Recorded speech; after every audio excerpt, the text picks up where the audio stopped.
Hi friends, welcome to my world Rama Kalyani. Karthika Pournami పూజ అందరూ బాగా చేసుకున్నారా ఫ్రెండ్స్? నేనైతే బాగా చేసుకున్నాను. ఉదయం ద్వారకా తిరుమల వెళ్ళి స్వామివారి దర్శనం చేసుకుని వచ్చామండి. అలాగే రోజంతా కూడా ఉపవాసం ఉండి సాయంత్రం తులసమ్మ దగ్గర అంతా శుభ్రం చేసి పూజ అయితే చేసుకున్నాను ఫ్రెండ్స్. పులిహోర, దద్దోజనం, చలివిడి, పాయసం ఇలా నైవేద్యం చేసి స్వామివారికి నివేదించానండి. కార్తీక పౌర్ణమి నాడు ప్రత్యేకంగా 365 ఒత్తులు వెలిగిస్తాం కదండి.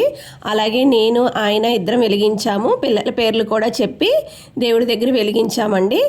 కార్తీక పౌర్ణమి నాడు శివాలయంలో జ్వాలాతోరణం వెలిగిస్తారు కదండి. మా ఇంటి దగ్గరలో ఉన్న శివాలయంలో ఈ కార్యక్రమం జరిగిందండి. కార్తీక పౌర్ణమి నాడు 2 స్తంభాల మధ్యలో ఎండుగడ్డితో కట్టిన తోరణాన్ని వెలిగిస్తారు. ఈ జ్వాలాతోరణం అనే సాంప్రదాయ కార్యక్రమం ఎందుకు చేస్తారో తెలుసా అండి?